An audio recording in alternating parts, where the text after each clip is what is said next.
Eu já estou aqui com o Dr. Leandro Teles. Hoje vamos falar sobre esclerose múltipla, que é uma doença que acomete um número bem grande de pessoas, né? Acomete sim. A gente tem uma estimativa em torno de 2,5 milhões de portadores no mundo, né? O Brasil é um país de baixa incidência, mesmo assim a gente fala em torno de 40, 50 mil portadores. É muita gente sem diagnóstico. E hoje é um dia importante, porque é o Dia Internacional da Conscientização. É a última quarta-feira do mês de maio, é um dia da gente levar assim ao público esse tema tão relevante. E você disse tudo, conscientização. E a conscientização vem através da informação. Porque se a gente tem tanta gente que não tem um diagnóstico ainda feito, imagine o quanto que a vida dessas pessoas poderia ser melhorada e também controlar o avanço da doença para essa pessoa viver mais e melhor, né? Sem dúvida. Desses 40 mil, a gente estima que 5 mil só tem tratamento no Brasil.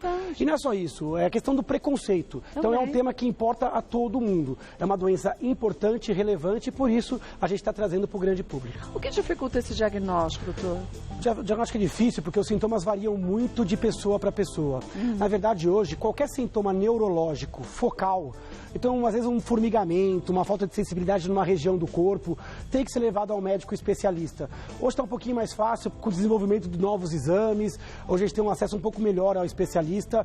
Agora, é muito comum a pessoa ter um surto de inflamação e esse surto passa. A pessoa acha que dormiu em cima do braço, não é nada demais, nada. Né? E às vezes ela passa por 2, 3 surtos de inflamação até buscar o especialista e aí receber o diagnóstico. Então, como varia muito o sintoma de uma pessoa para outra, e ele pode ser bem sutil. Leve, às vezes, né? Uma perda de sensibilidade no lado do rosto, um embaçamento visual de um olho, uma perda de força sutil. E se a pessoa não vai no médico, isso em alguns dias, a poucas semanas, desaparece. E a pessoa perde a chance. Então, se tem um recado para deixar ao vivo, qualquer transtorno neurológico localizado tem que buscar ajuda, não esperar passar, né? Olha, a gente fez uma matéria bem simplesinha sobre esse assunto e na volta, aproveita que nós vamos falar tudo de esclerose múltipla e já tira suas dúvidas. Olha lá, rodou.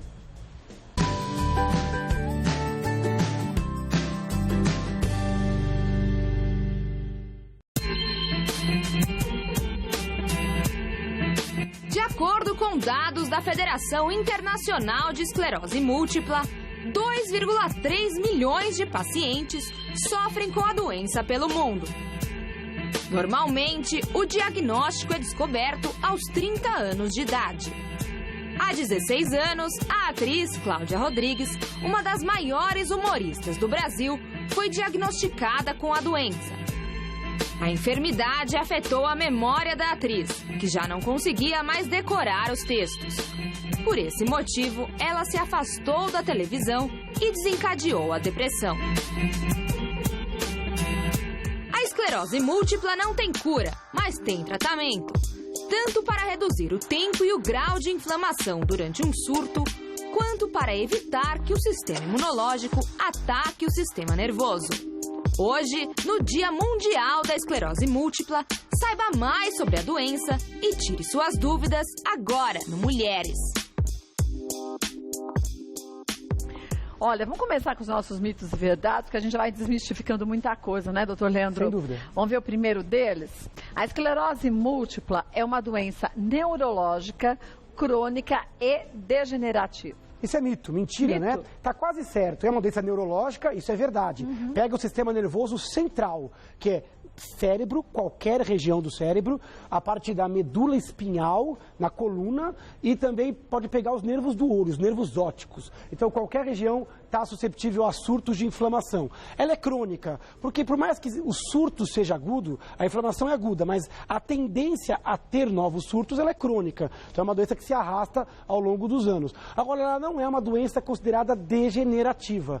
Por quê? Porque o mecanismo dela é predominantemente inflamatório. Na verdade, ele é uma doença do grupo das doenças autoimunes. Mas ela vai comprometendo os movimentos também, mas não de uma forma degenerativa. Não, então... não é aquela doença inexorável que vai piorando, como um Alzheimer, o Parkinson. Esses sim são exemplos de degenerativo, onde os neurônios vão morrendo sem causa aparente. Essa é uma doença que pega jovens e é um ataque de inflamação causado pelo próprio sistema imunológico. Aquelas células que eram para defender o organismo acabam por reconhecer como inimigo uma coisa que é do organismo e acaba causando uma inflamação. Várias doenças são assim.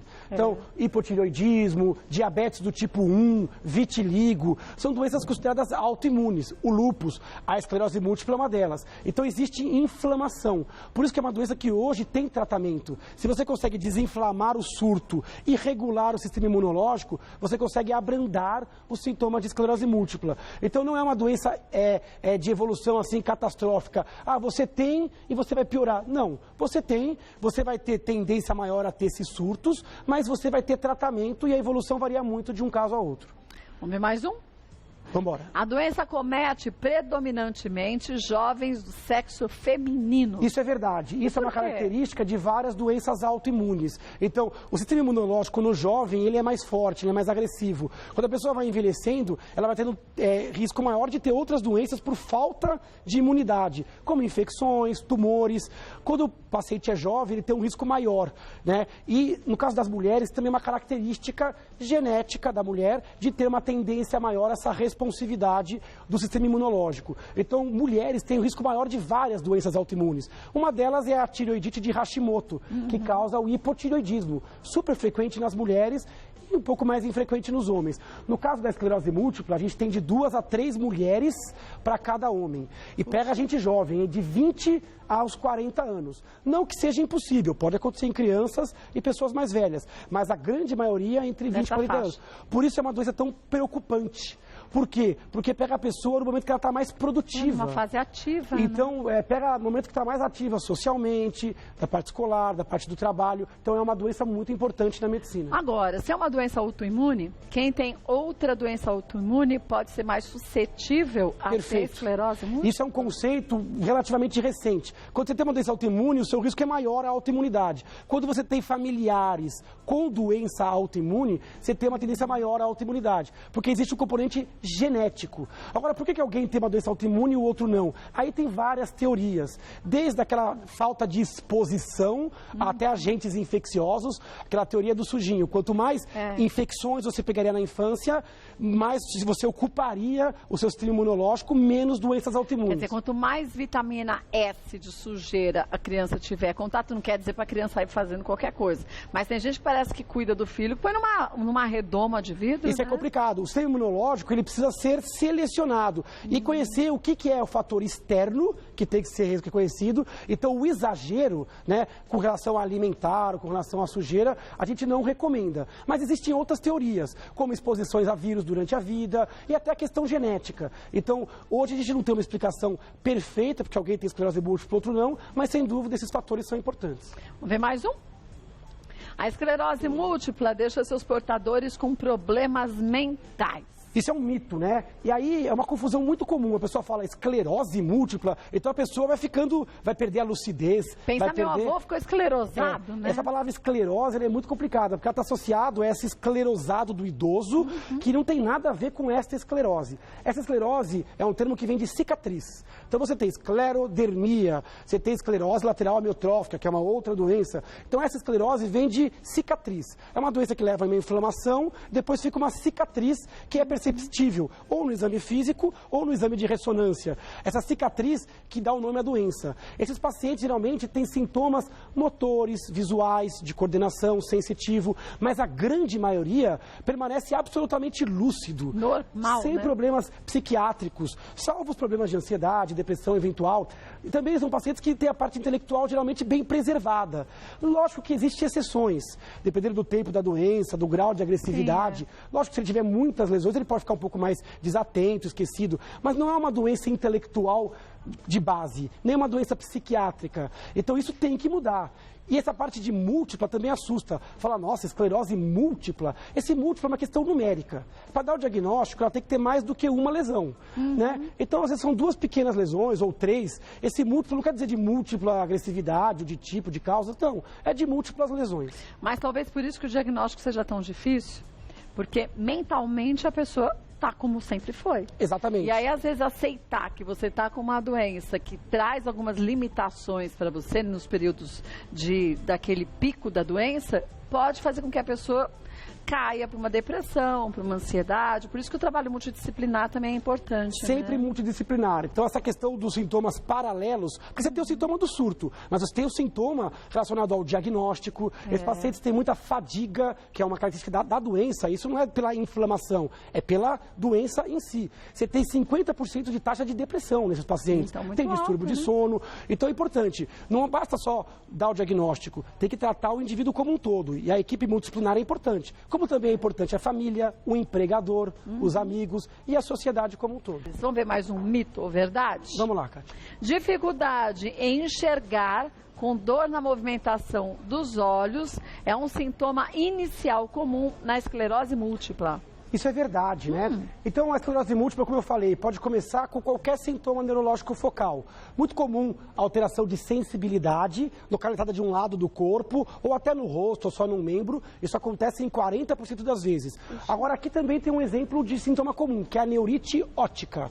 Então, uma mulher jovem, ou até um rapaz jovem, que tem uma dificuldade em embaçamento visual, uma dificuldade de identificar cor, parece que o vermelho fica menos rutilante, tem o olho também embaçado, e quando ele vai olhar para um lado ou para o outro, ele pode ter uma dor atrás do olho. Então, dor atrás do olho com turvação visual é um sinal que não pode esperar passar. Tem que buscar um oftalmologista ou até, eventualmente, um neurologista, para ver se não é um caso de uma neurite óptica. Se não fizer nada, em algumas semanas, ou o quadro piora, ou até passa sozinho, e perdeu-se a chance de fazer o diagnóstico de um primeiro surto de esclerose múltipla. Então, nervo óptico, medula espinhal ou cérebro em qualquer região. Tem que tomar cuidado, gente. Não é algo crônico que você vai sentir, foi o que você disse. E aí está o grande pulo do gato. É um quadro que vem se instalando de horas a dias. Então você vai ter um formigamento que não passa, a água cai, eu não sinto, esse lado está um pouco pesado. Se você não fizer nada, o quadro pode se reverter. E você acha que não tem nada. E aí o surto passa. E aí você diagnostica a doença tardiamente. Nesta hora, é melhor consultar um médico. Por quê? Porque ele pode dizer que realmente não é nada, mas ele pode fazer o diagnóstico precoce de uma patologia que não raro demora anos para fazer diagnóstico. E depois fica mais difícil, né? Porque o tratamento já é feito na hora do surto, né? Sim. Aí você já desinflama o sistema nervoso e já começa a pensar na profilaxia de possíveis futuros surtos. Verdade. O outro mito ou verdade, olha, os pacientes devem ser afastados do trabalho e evitar atividades físicas. Isso é um absurdo, né? Mito. Então, a esclerose múltipla é uma doença crônica como qualquer outra. Eu acabei de falar que os pacientes são muito diferentes entre si. Tem pacientes que têm formas absolutamente benignas, que respondem bem ao tratamento. Esse paciente, ele não precisa ser afastado, ele pode continuar trabalhando. É lógico que vai depender de qual é o serviço dele e que tipo de surto ele teve ou sequela. De modo geral, o paciente pode continuar produtivo. Isso é importante para alertar o empregador, as empresas. Inclusive que o portador de esclerose múltipla tem os seus direitos também. Ele pode ficar afastado e não pode ser demitido se for um ato de puro preconceito, né? Agora, pode ser que, dependendo do caso, possa necessitar de uma ou outra adaptação, adequação, né? Mas o ideal é que o paciente trabalhe e que ele continue produtivo, né? Então, vida normal, né? Mesmo porque isso vai ajudar a mente dele a funcionar e a autoestima de uma forma positiva. Porque daí a doença tira menos. Imagina, você já tem um sintoma, você tem que viver com uma imprevisibilidade. Então... Nossa, eu estou bem agora, mas será que eu vou continuar bem? E além disso, imagina se você perde a questão de social, profissional ou escolar. Com relação à atividade física, pode fazer. Lógico que não atividade extenuante e sempre do lado ou de um educador físico, de um fisioterapeuta, isso é caso a caso. Mas, de modo geral, a pessoa tem que continuar ativa, né? Tanto na atividade como no trabalho. Vamos ver mais um mito ou verdade? Vamos embora.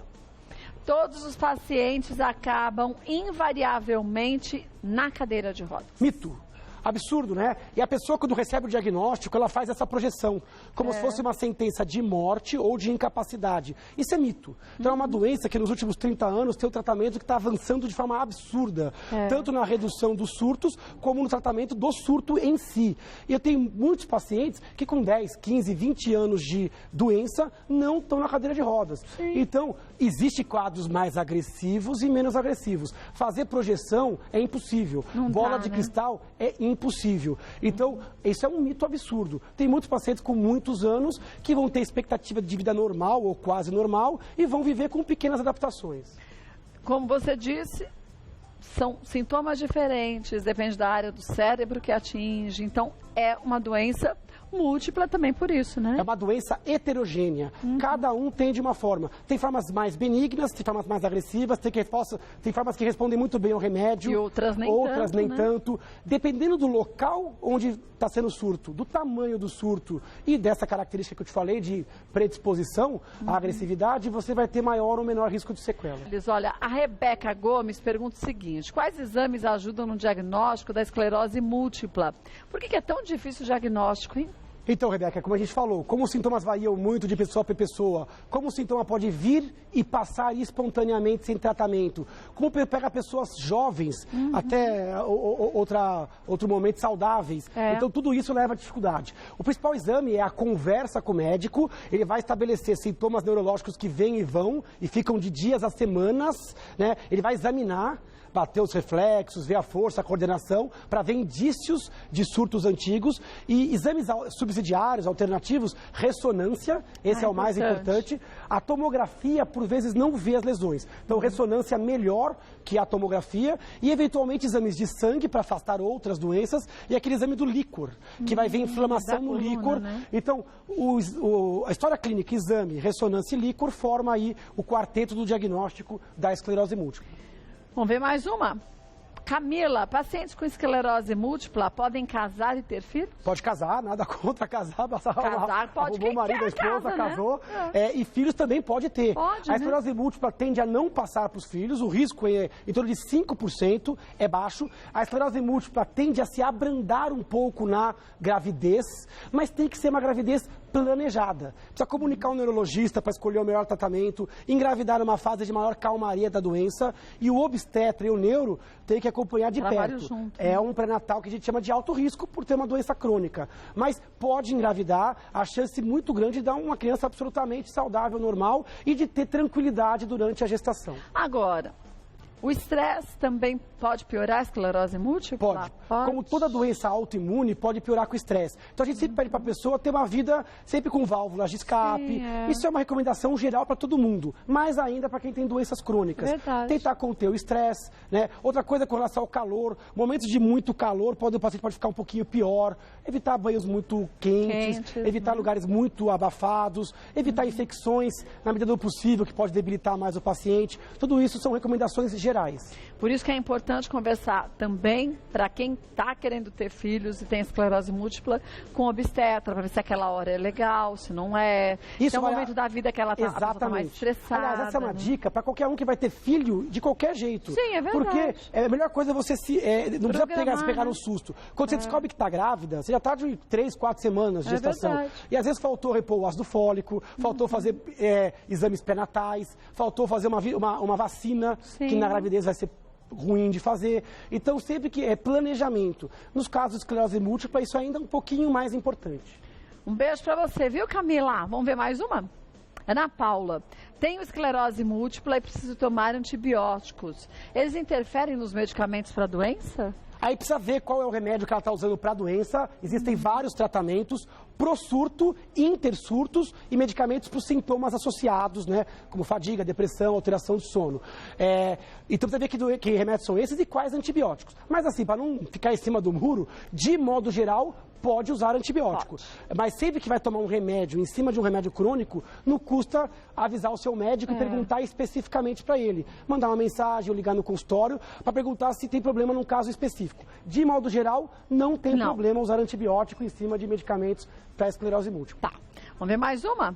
Neuza, quando uma pessoa faz tratamento há muito tempo com remédios para depressão, tem a possibilidade de ter esclerose? De forma nenhuma. Não, né? Aí eu não sei qual que foi o contexto que ela usou o termo esclerose. Se for aquela coisa do velhinho que fica esquecido, isso também a gente chamava de esclerosado. Isso também não acontece e muito menos com relação à esclerose múltipla, que é uma doença autoimune. Então o uso crônico de antidepressivos não está associado a nenhum tipo de esclerose. E em alguns casos ele está recomendado. Pessoas com múltiplos episódios, às vezes, têm que ficar cronicamente com antidepressivo sim.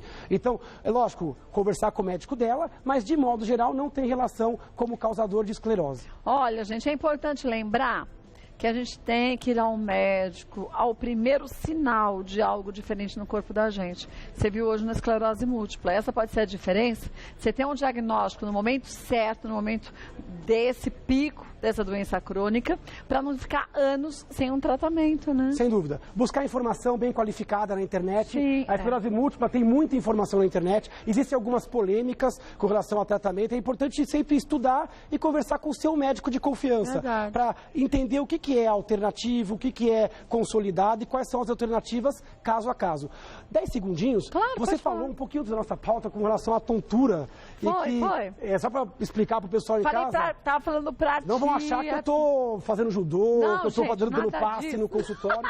Existe uma causa de labirintite, de tontura, que é quando a pessoa tem sintomas de rotação. Geralmente são crises que ela vira a cabeça, tem tontura rapidamente. Então, são crises agudas de tontura. Isso pode se consolidar num diagnóstico chamado VPPB, vertigem posicional. É uma causa muito comum de tontura. E essa causa, o médico consegue, examinando no consultório, não só diagnosticar, porque ele induz, como ele pode reposicionar. E são realmente cálculos otólitos que são normais, mas estão no lugar errado. É como se a gente tivesse um chocalho que a gente chacoalha e as pontinhas vão para lados estranhos, né? Exatamente. O labirinto, como o nome já diz, é um labirinto e esses cálculos saem do lugar. Então, se você em casa tem uma tontura que você vira a cabeça, dá uma tontura, dura alguns segundos, passa, e você quer com uma instabilidade, com uma insegurança, procurar um otorrino, um clínico ou um neurologista, porque pode não ser a famosa labirintite e sim a VPPB. E o diagnóstico não seria tanto só remédio, teria a possibilidade eventual das manobras. Agora, é importante, até a gente se lembrou bem de falar disso, sabe por quê? Tem gente que se automedica, porque lá atrás teve uma crise de labirintite, e aí quando tem tontura já sai tomando remédio, porque acha que é a mesma coisa. Então vá ao médico, e aí você vai saber se de fato é labirintite ou se é o VPPB, ou até outras doenças. Labirintite acaba respondendo por um conjunto grande de doenças que dão tontura. Então é importante que a cada crise você busque ajuda e que pode ser realmente outra coisa. Então esse é só um esclarecimento desse... Antes que caia a pergunta. É porque a tia falou que estava alinhando, fazendo um balanceamento do... É mais ou menos isso, mas tem um substrato científico. Isso, gente, é medicina, viu? Não é...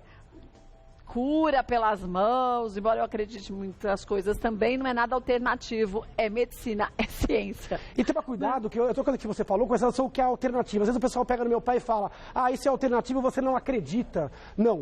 O que é alternativo só quer dizer que não teve comprovação. Né? Não quer dizer que não funcione. Claro. Né? Então isso vale para tudo. É importante que a pessoa saiba o que é científico e o que não é. E se for buscar alguma coisa não científica, que saiba que é um caminho. Todo mundo tem livre-arbítrio para procurar a ciência que quiser. Né? Mas fica a dica. Não Até porque a medicina muda, né? Mas não deixe de tomar o medicamento que o seu médico indicou, porque aí a gente sabe que a situação pode piorar, né? Sem dúvida nenhuma. Olha, o site do Dr. Leandro Teles tem muitas matérias com todos os assuntos para você entender um pouco mais de saúde, do que pode estar acontecendo com você. Acesse lá o site que é leandroteles.com.br, www.leandroteles.com.br. No Instagram? No Instagram, Neuro Leandro Teles, para quem quiser acompanhar. Facebook, Neurologista Leandro Teles. E lá você pode deixar suas perguntas, sugestões e tudo mais. Beijo. Bom feriado. Obrigada a você também. Beijo nas princesas, viu?